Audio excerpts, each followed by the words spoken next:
Re,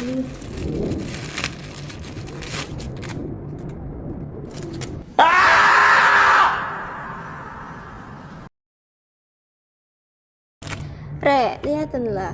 Kan aku beli earphone dari marketplace luar negeri. Nah, udah lama yang datang malah ini flash disk.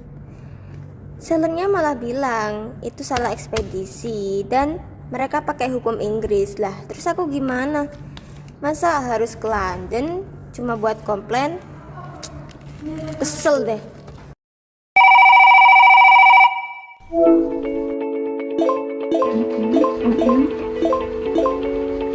Tenang Cipti, kayak gini ada hubungannya dengan hukum perdata internasional atau HPI. Kasusmu itu, Cip, merupakan salah satu contoh nyata dalam globalisasi digital, di mana kita bisa belanja lintas negara hanya lewat HP.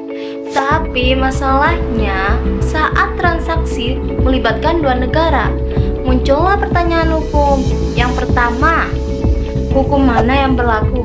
Dan yang kedua, pengadilan mana yang berwenang untuk mengadilinya? Dalam HPI ini disebut sengketa konsumen lintas batas. HPI membantu menentukan yang pertama yaitu choice of law atau hukum mana yang dipakai, dan yang kedua yaitu choice of jurisdiction atau pengadilan yang berwenang. Jadi teman-teman, kita bisa analisis kasus ini dengan menggunakan teori teritorial. Nah, teori ini menyatakan bahwa suatu negara punya kewenangan terhadap peristiwa hukum yang terjadi atau berdampak di wilayahnya. Karena Cipti menerima barang di Indonesia dan mengalami kerugian di Indonesia, maka Indonesia punya kepentingan hukum untuk melindungi konsumennya. Nah, kita juga bisa menggunakan teori most significant relationship atau hubungan yang paling erat. Dilihat dari titik taut yang paling erat. Pembeli tinggal di Indonesia, barang dikirim di Indonesia, dan pembayaran dilakukan di Indonesia. Jadi, hubungan yang paling erat yaitu dengan Indonesia, bukan dengan negara seller. Indonesia sebenarnya sudah punya dasar hukum yang cukup kuat dalam PP nomor 71 tahun 2019 tentang penyelenggaraan sistem dan transaksi elektronik. Pelaku usaha luar negeri yang melakukan transaksi dengan konsumen Indonesia dianggap telah melakukan aktivitas hukum di Indonesia. Artinya, mereka tetap bisa tunduk pada hukum Indonesia, termasuk Undang-Undang Perlindungan Konsumen dan juga Undang-Undang ITE. Tapi biasanya di aplikasi itu ada tulisan kalau sengketa harus diselesaikan di negara mereka. Nah, itu masalahnya, Cip. Banyak konsumen yang cuma klik I agree atau saya setuju tanpa lihat isi syarat dan ketentuannya. Padahal di situ ada klausul baku yang cenderung merugikan konsumen. Secara HPI, kalau klausul itu dianggap tidak adil atau bertentangan dengan ketertiban umum Indonesia, Hakim Indonesia bisa saja mengesampingkan hukum asing tersebut. Jadi konsumen itu nggak selalu otomatis kalah.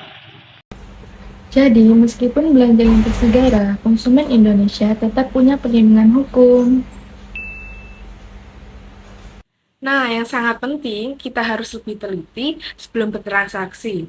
Cek reputasi seller dan pahami kebijakan pengembalian barang. Karena di era digital, paham hukum itu penting supaya kita nggak gampang dirugikan gitu.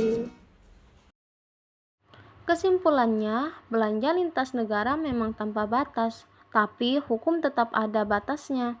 Secara hukum perdata internasional, karena kita memesan, membayar, dan menerima barang di Indonesia, maka hukum positif Indonesia, yaitu Undang-Undang Perlindungan Konsumen dan PP PSTE, punya hak kuat untuk melindungi kita. Jadi, kalau ada paket luar negeri datang dalam kondisi rusak atau tidak sesuai, jangan langsung pasrah.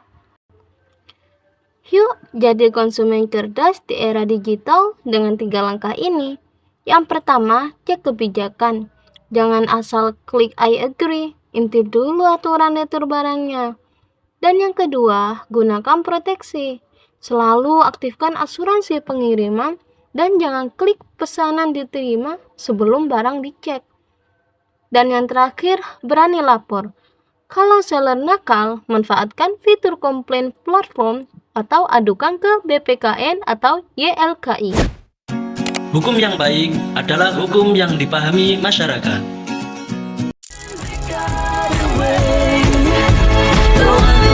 Go